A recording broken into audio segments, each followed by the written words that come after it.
बिस्मिल्लाहिर्रहमानिर्रहीम। असल बात से मैं इकबाल जंजो। नाज़रीन, आज एक तो हम बात करेंगे साबिक़ वज़ीर-ए-आज़म आज़ाद कश्मीर सिद्धार्थ तनवीर इलियास की गिरफ़्तारी और क्यों अहमद फ़राद ताहाल गायब है। नंबर 3, पाकिस्तान में बात अगर जाली खुशियों तक आ गई है तो फिर उसका मुस्तकबिल क्या होगा। सबसे पहले बात करते हैं पाकिस्तान के अंदर जो सबसे बड़े बिजनेसमैन हैं और आज़ाद कश्मीर के साबिक़ वज़ीर-ए-आज़म सिद्धार्थ तनवीर इलियास,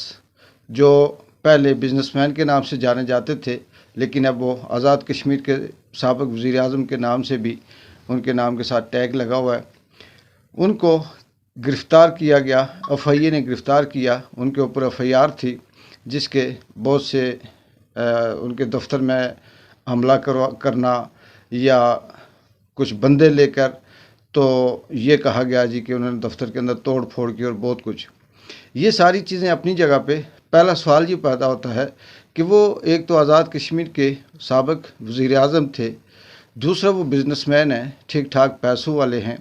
और तीसरा फिर जिस तरह से गिरफ़्तारी की गई बिल्कुल ऐसे ही घर की चार दीवारी को फलांग कर, या जिस तरह से उनके स्पोक पर्सन का मौक़िफ़ है कि उनकी जो हद तक की इज़्ज़त है उस हवाले से धक्के देकर, छापे मारकर घरों से गिरफ़्तार किया गया। इसी हवाले से आज़ाद कश्मीर भर में उनके जो चाहने वाले हैं या उनके जो मोहब्बत करने वाले लोग हैं, उनमें वकला हैं, सहाफ़ी हैं, आम आदमी हैं, सियासी नज़रिया रखने वाले लोग हैं, वो एहतजाज कर रहे हैं और आए रोज़ कहीं ना कहीं उनके हवाले से छोटा मोटा एहतजाज रिकॉर्ड होता है। लेकिन यहाँ क्वेश्चन मार्क ये है कि गिरफ़्तार क्यों हुए, ऐसा कौन सा जुर्म था जिसकी ज़मानत नहीं हो सकी, या वो उन्होंने ऐसा क्या किया कि पाकिस्तान के अंदर अगर हम बात करें तो पाकिस्तान की ब्यूरोक्रेसी हो या पाकिस्तान के अंदर जो बड़े बड़े बिजनेसमैन हैं, 100% उनके ऊपर एफआईआर हैं। कोई एक भी ऐसा शख्स पाकिस्तान के अंदर महफूज नहीं है, एफआईआर के बगैर नहीं है, केस के बगैर नहीं है, जिसका ताल्लुक़ सियासत से है, जिसका ताल्लुक़ बिज़नेस से है, जिसका ताल्लुक़ मीडिया से है, जिसका ताल्लुक़ ब्यूरोक्रेसी से है। तो वो सारे गिरफ़्तार क्यों नहीं हुए, या उनकी ज़मानतें कैसे हुई और इनकी नहीं हुई। इसके पीछे जो सबसे बड़ी बात है वो ये है कि इससे एक तो जो एहतजाज हुआ, जो अवामी एक्शन कमेटी ने आज़ाद कश्मीर के अंदर एहतजाज किया, तो सिद्धार्थ तनवीर इलियास उसके हामी थे और उनकी इसमें आप कह सकते हैं कि रज़ामंदी ना सही लेकिन हमायत थी, और इस पे उन्होंने किसी किस्म का कोई रिएक्शन नहीं किया। दूसरा ये कि एहतजाज जो आज़ाद कश्मीर के अंदर हुआ वो कामयाब हुआ, उसमें किस तरह से आज़ाद कश्मीर के अंदर अवाम कामयाब हुई और इसके बदले में जो इंतज़ामिया थी, चाहे वो आज़ाद कश्मीर की हो या पाकिस्तान की, वो नाकाम हुई और उनके वो जो प्लान ABCD थे वो सब करके देखे, लेकिन वो उसमें कामयाब ना हुए। तो ये भी उसका एक रिएक्शन था कि शायद उधर से अगर हम कहीं से बदला नहीं ले सके तो इधर से लें। इससे जो सबसे बड़ी बात पैदा होती है वो ये है कि इससे कश्मीरियों के दिल में नफ़रत पैदा होती है, और ये चीज़ आगे चलकर किसी भी हवाले से पाकिस्तान के लिए अच्छी नहीं है। और इससे आने वाले वक्त में ये सिद्धार्थ तनवीर इलियास के लिए भी ज़्यादा बेहतर होगा कि उसकी अवामी हमदर्दियाँ ज़्यादा होंगी, वो चाहे जिस केस में भी हों। पाकिस्तान के अंदर कौन से केस सच होते हैं। इमरान खान के ऊपर अगर 200 केस जाली बन सकता है तो हम कैसे कहें कि तनवीर इलियास के ऊपर जो केस बना हुआ है वो बिल्कुल सही है। बहुत से लोग कहते हैं कि उनकी फैमिली के इसमें इन्वॉल्व है और बहुत कुछ है, लेकिन ये अब बात वही है कि स्क्रिप्ट कई सालों से चल रहा है तो वो सबके सामने है। आगे आते हैं कश्मीर का दूसरा नामी बंदा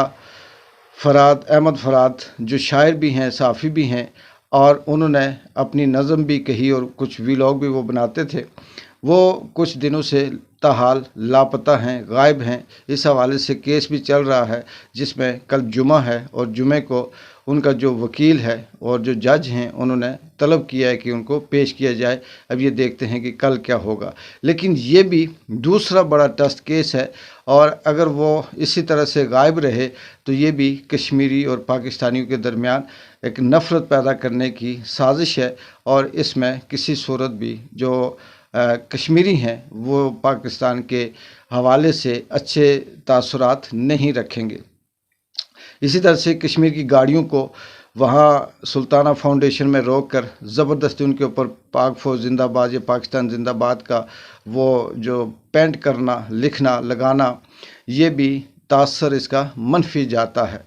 तो ये जो सारी चीज़ें हैं पाकिस्तान के अंदर हो रही हैं, ये समझ नहीं आ रही कि वो कौन सा डायरेक्टर बैठा हुआ है, वो कौन सा ऐसा स्क्रिप्ट राइटर है जो इतना बोगस और इतना नकारा किस्म का स्क्रिप्ट लिखता है कि वो बुरी तरह से फ्लॉप नहीं होता, बल्कि कई गुना ज़्यादा नफ़रत लेकर वापस नाकाम हो जाता है।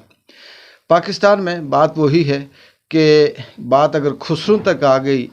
अगर बदनामी की हद तक, या किसी को नीचा दिखाने के लिए कि खुसरे हमला करें और फिर उसके बदले में खुसरे मिलकर ये एहतजाज करें कि अल्लाह का वास्ता हमें माफ़ कर दो, हम नहीं हैं इसमें, तो फिर इससे आगे अंदाज़ा कर लें कि हमारा जो थिंक टैंकर है, जो हमारा एलीट किस्म की जो सोच है, जो राइटर है, जो वहाँ स्क्रिप्ट को मैनेज कर रहा है, डायरेक्ट कर रहा है, उसकी सोच किस हद तक है, और वो पाकिस्तान और पाकिस्तान की आवाम को क्या कहाँ लेके जाना चाहता है और किस तरह की नफ़रत पैदा करने की कोशिश कर रहा है।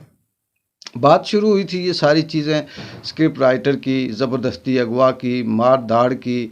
घर चादर और चार दीवारी की पामाली की, ये सब पीटीआई की, पाकिस्तान तहरीक इंसाफ के जो कारकुन इमरान खान के हामी थे उनको गिरफ़्तार करके उन्हें नीचा दिखाने की। लेकिन पाकिस्तान तहरीक इंसाफ के जो कारकुन थे जो गिरफ़्तार हुए, जिन्होंने सज़ाएं काटी, जो उल्टे लटके, किसी का कोई कत्ल हो गए, कोई ऐसे कि उनकी ज़ुबान छिन गई, किसी कोई ज़हनी तौर पे माऊफ हो गए, किसी के बच्चे मर गए, कहीं के वालिदैन हार्ट अटैक हो गया उन्हें, कुछ खुद नफसियाती तौर पर बिल्कुल वो नफसियाती हो गए, लेकिन उन्होंने हार नहीं मानी और वो जज्बा बढ़ता गया, और फिर यहाँ तक हुआ कि लोगों ने अब ये कहना शुरू कर दिया कि या हमें मार दो, गोली मार दो, हमें ख़त्म कर दो, लेकिन हम अब झुकेंगे नहीं, पीछे हटेंगे नहीं। ये वो सारी चीज़ें हैं जो ज़बरदस्ती फस्तायत से, जुल्म से, ज़्यादती से अवाम के अंदर आई हैं। अगर किसी भी एक शख्स जैसे तनवीर इलियास गिरफ़्तार है तो इसका मतलब ये नहीं कि तनवीर इलियास के दिल में नफ़रत आएगी, उन लोगों के दिलों में भी नफ़रत पैदा होगी जो तनवीर इलियास को पसंद नहीं करते, जो नहीं चाहते, लेकिन वो किसी न किसी हवाले से, इलाकाई हवाले से या बेगुनाही के हवाले से वो फिर इस सिस्टम के ख़िलाफ़ नफ़रत करेंगे, और ऐसा परफॉर्म करने वाले और ऐसे राइटरों के ख़िलाफ़ या ऐसे डायरेक्टरों के ख़िलाफ़ नफ़रत करेंगे। यही बात बिल्कुल अहमद फ़राद की है जो शायर है, और वो भी गायब हुआ, फिर किस तरह से केस चला, उसके घर वालों ने किस तरह से बयान दिया, फिर जज ने जो हेयरिंग की उस हवाले से जो बातें सामने आई, वो भी ना सिर्फ अहमद फ़राद और उसकी फैमिली नफ़रत करेगी, बल्कि वो लोग भी जिनका ताल्लुक़ किसी भी हवाले से उसके नज़रिए के साथ नहीं है, लेकिन वो भी उसकी हमायत में ऐसे करने वालों के साथ और इस तरह की जो बातें हैं उनसे नफ़रत करेंगे। यही हाल सुल्ताना फाउंडेशन में जो कश्मीर की गाड़ियां जाती हैं उनको ज़बरदस्ती रोक कर उनको ज़बरदस्ती मोहब्बत की गोली खिलाना और ये कहना कि आप हमसे मोहब्बत करें। वो लोग जो ड्राइवर कंडक्टर हैं जिन्हें इतनी तारीख़ का भी पता नहीं है, जो इतनी ज़्यादा किसी में दिलचस्पी भी नहीं रखते, अब वो भी चौक चौराहे पे, अड्डे पे, होटल पे ये कहते हुए सुनने को मिलते हैं कि अब शायद के मामलात ख़राब हों। लेकिन ये जो खेल खेला जा रहा है, मुझे ये समझ नहीं आती कि इस खेल के पीछे, इन सारी चीज़ों के पीछे क्या मकसद हो सकता है, क्या नज़रिया हो सकता है, क्या कश्मीरियों के दिल में नफ़रत पैदा करना हो सकता है, या कश्मीरियों को कहीं उकसाना है कि वो किसी तरह से बाहर निकलें, बिल्कुल उन बकरियों की तरह जो भेड़िए की हमायत, भेड़िए जब बकरियों की हमायत में उन्होंने एहतजाज किया तो बकरियों ने सोचा कि हम भी इनके साथ हैं, लेकिन बाद में جب بیڑیوں نے شکار کیا تو پتہ چلا کہ یہ سازش کچھ اور تھی اور پھر نفرت پیدا ہوئی۔ تو یہ ساری چیزیں آنے والے وقت میں جو جس طرح سے باتیں چل رہی ہیں، جس طرح سے آج کل صحافی اور سیاستدان بول رہے ہیں، 2 سال 3 سال پرانی باتیں، وہ سازشیں جو انڈیا کے حوالے سے، کشمیر کے حوالے سے، تقسیم کے حوالے سے، یا اس سارے اسکرپٹ کو کسی نہ کسی طرح سے، چاہے وہ مشاہد حسین سید ہوں یا دیگر صحافی ہوں یا حامد میر ہو، یہ سامنے لاتے ہیں۔ پھر لگ یہ رہا ہے کہ اسکرپٹ پہلے سے تیار ہے، لیکن کچھ ایسا بہانہ چاہیے جس بہانے کو سامنے رکھ کر پھر یہ کہا جائے کہ ہم تو یہ نہیں چاہتے تھے، لیکن انہوں نے پھر ایسا کیا تو پھر ہم اس کے بدلے میں ایسا کرتے ہیں۔ تو یہ چیز اس خطے کے اندر ان سیاستدانوں کے لیے، اسٹیبلشمنٹ کے لیے، بیوروکریسی کے لیے، دونوں کشمیری اور پاکستانیوں کے لیے کسی بھی حوالے سے اچھی نہیں ہے۔ اسے روکا جائے اور اس کا جو رائٹر ہے، ڈائریکٹر ہے، ذرا اس پہ غور کرے کہ اگر وہ عوام کو، پاکستانی اور کشمیریوں کو آپس میں جوڑنا چاہتا ہے تو وہ محبت کی فضا قائم کرے، نہ کہ ایسی حرکتیں کرے جس سے نفرت پیدا ہوتی ہے۔ اقبال جنجو کو اجازت دیں۔ اللہ حافظ۔